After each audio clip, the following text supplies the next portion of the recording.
Name something that you're not supposed to burn, smother, or crush. It can spit and cause disease, and if it attaches itself to you, you should remove it right away. But you're not supposed to pinch it or pull on it with your fingers to remove it. Know what it is? Ticks. Nasty little buggers. Anyone can get a tick. Even somebody who lives in a fancy-smancy high-rise apartment, or someone who doesn't enjoy nature and doesn't therefore go out into nature very often. However, you are more likely to get a tick if you live or go around places that are woodsy or overgrown, and if you have pets, particularly dogs. The point here is that the chances are really high that you or someone who lives with you is going to have a tick at some point in your life. As a matter of fact, you should probably just count on it happening. And by count on it happening, I actually mean prepare for it. Like how you take sunscreen when you go to the beach, or you buy insurance for your vehicle in case there's an accident, or you take an extra change of clothes when you have a tiny little baby in case there's a blowout diaper. You get the idea. It's probably going to happen, so be prepared. And you prepare by learning how to take care of ticks so that when it does happen, it's no big deal. Hi, I'm Amy on A Lolly Life. You are beautiful. Remember that. Ticks aren't a very fun topic. As a matter of fact, they probably make some people squeamish. I'm going to talk about it very matter-of-factly so that I can communicate what I'm trying to say as clearly as possible. So, pull up your big girl panties. You got this. When you see a tick, remove it. The longer a tick is attached to you, the more chance it has to transfer disease to you.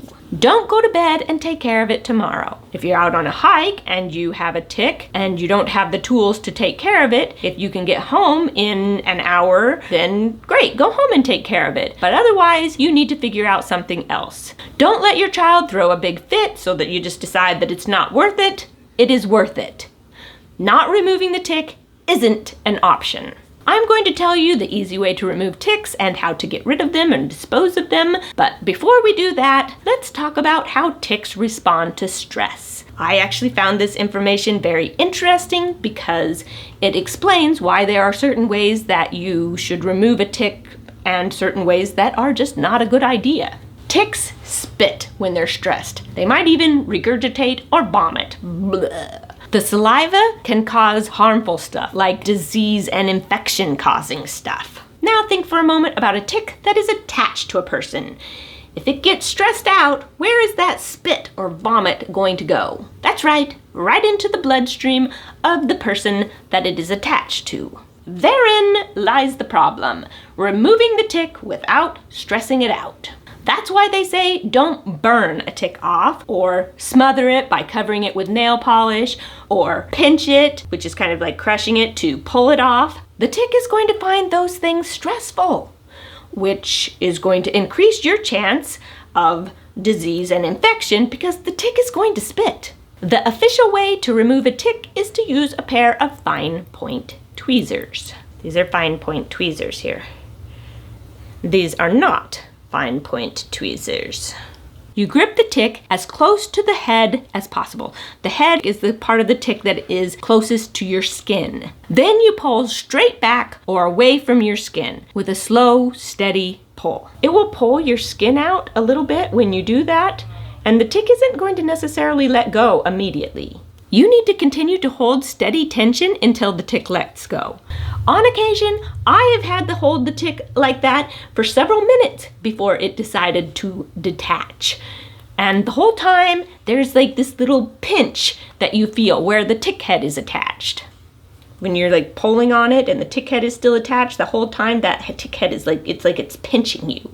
Good luck trying to hold your child still or to keep your dog from like yanking back when you are trying to hold the tick slow and steady pressure, pulling it out. That doesn't happen very easily. Like I had trouble even doing it with me, and it was like attached to me. I've tried tick keys and they are better than like just a regular pair of tweezers because you're less likely to lose your grip on the tick.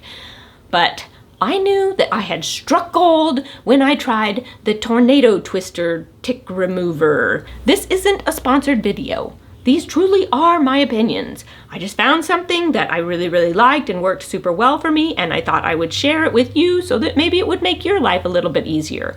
I did include a link in the description if you're interested in going and seeing about the ones that I bought. The Tornado Twister tick remover, I think, is the original brand name for the tick remover, but they also have other names like the Spin tick remover or the Twirl tick remover, or they're all basically the same thing. Mine came with 2 sizes, so you can take care of the big old ticks and the teeny tiny baby ticks. I think it looks a bit like a crowbar with the end bent at a 90-degree angle. You slide the head of the tick as close to the skin as possible between the prongs on the tip into the little slot. Then you twist. The tick will release almost immediately. It really is just that simple. As far as pain from removing it, there can be like a little pinprick or a slight pinch, but it only lasts for just a second or so, and so you just don't even notice it half the time. It just is gone so quickly. You should be very careful trying the spin thing with a pair of tweezers. Tweezers are not actually designed to do that, and the chances of messing up are, well, almost 100%. And that's why they tell you to just pull the tick straight up when you use tweezers and not to twist it or spin it. If you don't have a tick removing tool like this, you can use a paper clip if you're very careful. We're gonna use this little snag on this shirt to pretend that it is a tick. There's this tiny little snag there, and what we're gonna do is we put the paper clip around the tick, and then you slide the head of the tick in between these two, between the 2 wires, in the same way that you would use the slot here on the end, the little prong slot. And then you slide it so that the head of the tick would go in between the 2 wires. Then you would twist it. After you remove the tick, wash the area or clean it with some alcohol swabs to remove any of the bacteria or anything like that that might be left in the area. Now let's briefly talk about disposing of the tick after it's been removed. Ticks are incredibly difficult to kill. You can smash them and they'll still be crawling around. So I recommend sealing them in a piece of tape or in a little zipper baggie. Or you could flush it down the toilet. Just don't put it in the trash because it'll crawl right back out. And with that, we've reached the end of another Lolly episode. I love you. You can do hard things. See you next time.